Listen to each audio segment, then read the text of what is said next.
Magha-harvest na ng dani or wheat flour. Trigo. Ganito ang kahaponon. Takip silim.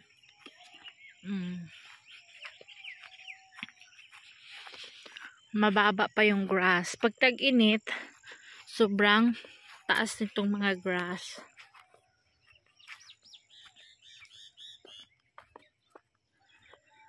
Maglalakad ako 30 minutes or 1 hour.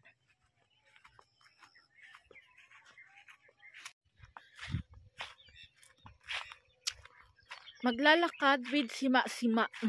Bayabas. Katatapos ko lang ng aking kitchen work. Gumawa na ako ng chapati. Pinapakain ko na yung aking aso.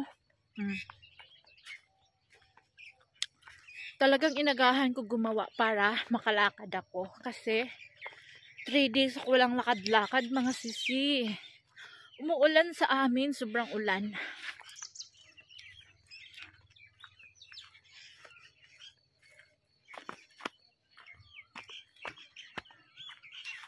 Thanks God. Diyan, yung likuran ko, dito yung end of walking ko. Merong sementeryo, marami siyang nakalibing dyan. Hi, hello. Mga patay, bumangon na kayo. Diba, napagod na kayo sa kakahiga. Joke lang.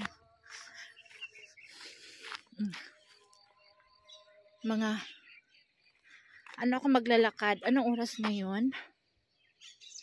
6:44. Uwi ako ng mga 7:44. Diba? Maliwanag pa.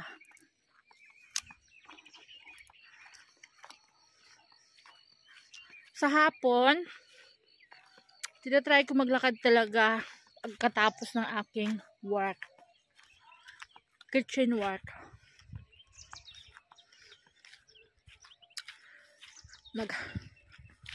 Mga bata, mga chapati, may ulam na, ininit ko na lahat.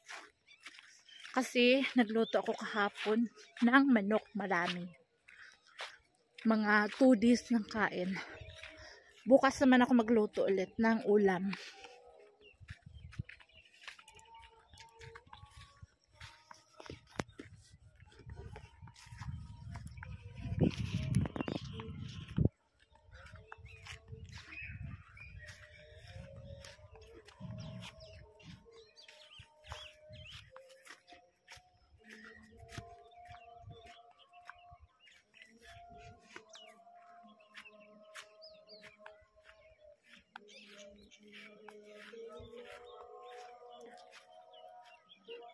Pag marinig mo yung ganyan, sa mosque, kailangan may takip yung ulo. Dito.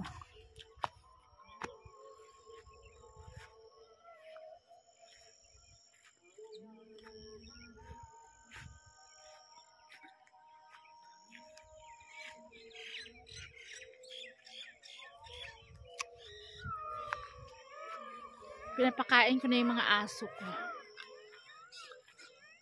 Nagsitunugan na yung mga malalaking ibon. Parang sila oras din sila. Hudyat ng oras.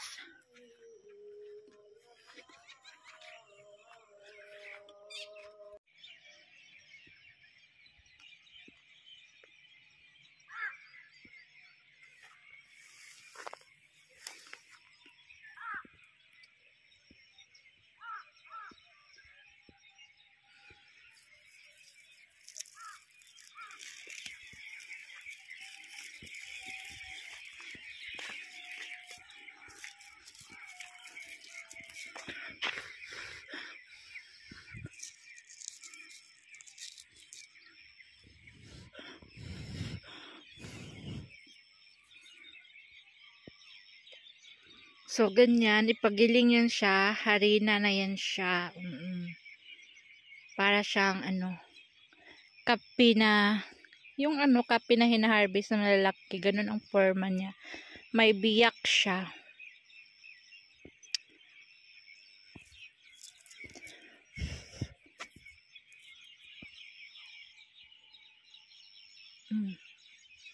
Ganyan niya siya. Pagaling siya trigo or wheat flour. Harina. Ganyan siya. Dami niya, no, pag magaling.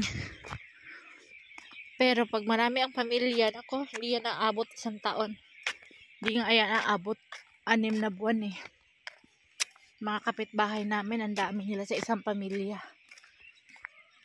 Sa mga bata. So, yun.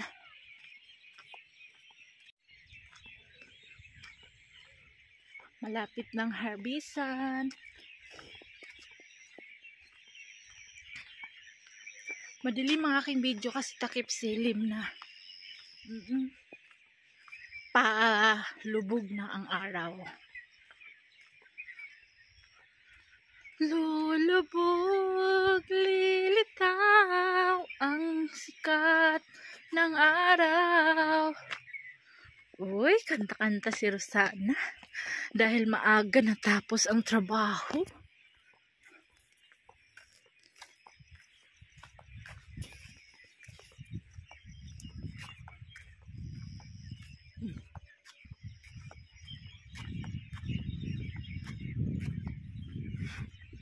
Yung mga kapitbahay kong silip-silip lang sa akin kasi naglalakad, nagyayaw-yaw, o diba?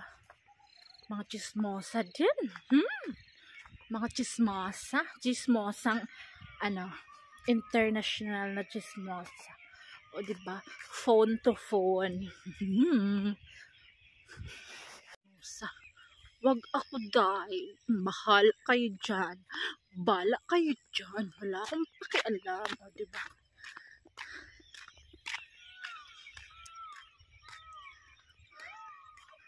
Ano dito, mga 10 ikot dito mula doon sa mga bahay na yan hanggang dito, 10 ikot ko yan. Binibilang ko na sa 4,500 steps ang aking 10 rounds. Kasi sabi ni Doc Welly Ong, you need 4,500 every day. Diba? Every day daw. Kung busy ka, susulitin mo on the other day. O diba? 1 hour ka maglalakad. Ang 30 minutes, gawin mo ng 1 hour. Kung naka-absent ka yesterday, o diba, 3 days akong absent. Dapat everyday 1 hour. Kaya pa naman ng tuhod, so maglakad tayo kasi kapag hindi na kaya ng tuhod, pahinga na. Ano na? Pahinga na sa bahay. Ito si Elias, tamad to maglakad eh. Ano ko to lagi. Dinadala ko to lagi. Halika na. Kakain mo lang, maglakad tayo. Ayoko, ikaw lang. Tamad. Sabi ng doktor, maglakad. Habang may buhay. Kasi pag wala ka ng buhay, hindi ka na makakalakad. Diba? Ganun yun. Sipagan mo lang maglakad, Rosana. O diba?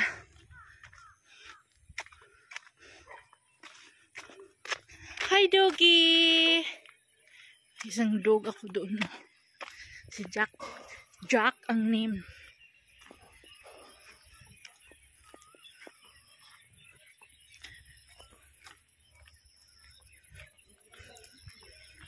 Samahan niyo lang ako maglakad. Uy. Huwag naman kayo mag-comment na. Uy. Yan na lang ba ang panuorin namin laki? Maglakad ka. Scroll na lang, guys. Scroll. Hello sa aking pusa, oh. This is our 3rd round.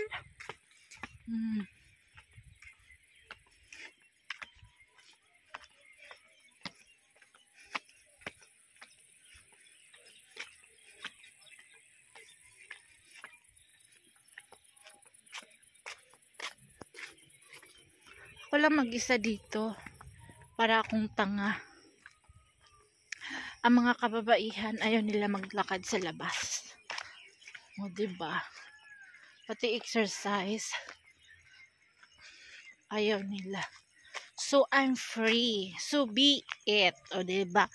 Yaw, hindi naman alam ibig sabihin ng sinasabi, be it. Ano yung sabing? You're free. Your stage, the stage is yours, Rosana. O, diba? The stage is yours. Good vibes, everyone. Ayan, doon ang cemetery ni BG, mother-in-law ko. Tabi na sila ng kanyang asawa. At saka sa kanyang anak na eldest son. Meron pa namang space. Meron pa kay Elias, meron pa sa akin. Malaki pa naman ang space sa kanilang cemetery. Meron din sa kanilang mga kapatid, o diba? Ano kasi sila Elias? 4 na babae, 3 lalaki. 7. Pang 8 ako, o diba?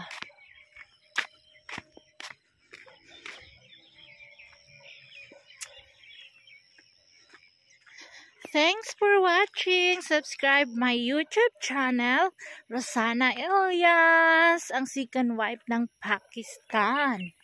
O diba? May sabi pala, proud na proud ka pang sasabihin mong second wife ka.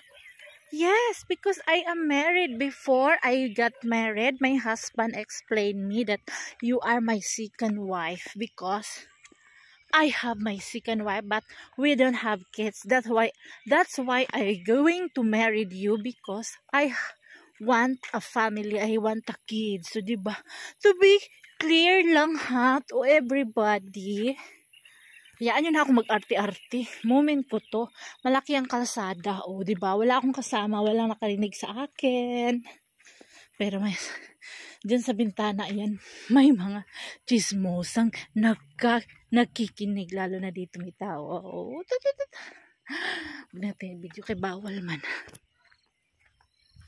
So, ang malanding second wife, ay hindi malandi, ay maarti lang guro. Ang maarting second wife. Pwede rin ang malanding second wife kasi sabi, bakit mo inagaw yung asawa ko? Ahas ka! Oo, di ba mga ganyan-ganyan? Dahan-dahanin lang natin kasi ako lang mag-isa dito. Baka batuhin tayo ng bato. May tao dyan sa taas. Ahas ka! Sa Pilipinas pa yun. Ahas kang malandi kang babae ka! Ano ba yung sana sa mga TV kong naririnig drama? Malandi ka! Inagaw mo yung asawa ko! Ito ang sayo. Sampalan left and right. Left and right. Gid talaga ang sampal. Meron pang sabunutan yan.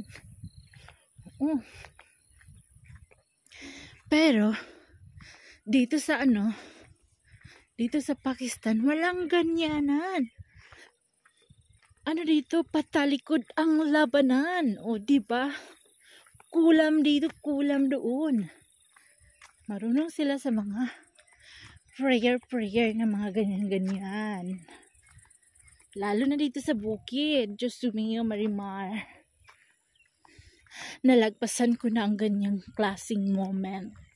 I've been past of that kind of moment. Diba?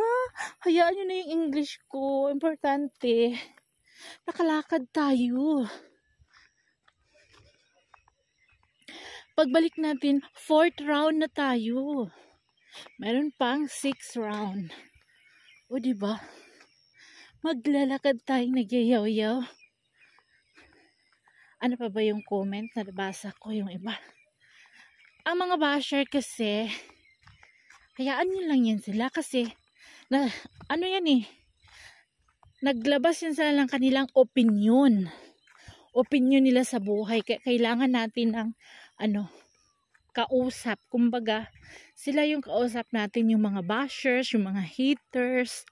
Sila yun, opinion nila yun. Kaya, para may mababasa tayo na ano natin, na-realize natin ang ating mali, na-realize natin ang ating tama, o diba? Right and wrong. Huh? Right and wrong. Shout out sa sundown. O diba, sundown, tama yun. Sunrise sa umaga yun. O diba? Masaya lang ako. Para akong baliw. Ay, mga bahay na yan, may mga tao nakatingin sa akin yan. Ay, baliw na naman tong mama ni Bilal, asawa ni Elias. Ganito, ganyan. Gusto ko may kasama ako maglalakad, mga baji-baji. Ayaw nila. Kasi ngayon, oras is kabisihan ng paggagawa ng chapati. Lalo na doon sa kapitbahay namin, napakadami nila sa isang member of the family. Gumagawa ng 30 to 40 to 50 chapati. Diyos mio, Marimar. Pagmasa pa lang, para ng boxing hero. Kaya isa na rin ako. Matigas na yung aking muscle sa braso. Lalong lumaki kasi. Masa dito, masa doon. Pag nagmamasa ako ng harina, isang planggana, pang ano namin, 2 araw. Kasi ayoko ng masa everyday. High blood ako. Oo. Sino ba namang hindi ma-high blood, oy? Pasaingin na lang ng kanin, tapos diretso kain. Ayaw din naman nila kumain ng kanin. O diba? This is our fifth round. Fifth. 5 ikot.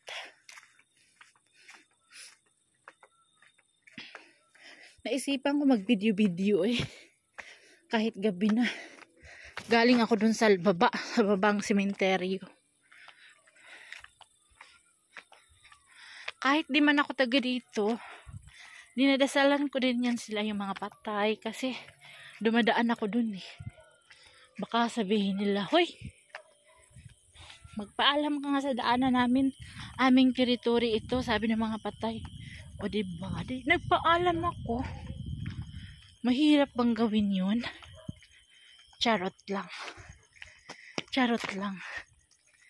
Malapit ko na patayin ang video kasi wala nang halos ilaw. Ano na, madilim na. Napakain ko na yung aking aso. Itong isa mamaya naman. Aso yan ang aming kapitbahay, pero ako ang nagbibigay. Minsan si Bilal. Kasi takot sila. So, ano ba yung kanta ko eh? From this moment. Yan talaga yung favorite kong kanta. Life has begun from this moment. Uy, diba? Huwag yun na ako sabihin. Pangit ang boses. Uy, ano ko to? Moment ko to. Uy. 5th round. O diba? 5th round. Baka magsawa kayo 5th round. Patayin na natin to. Okay guys, thank you for watching. Salamat. And God bless to all of us. Bye.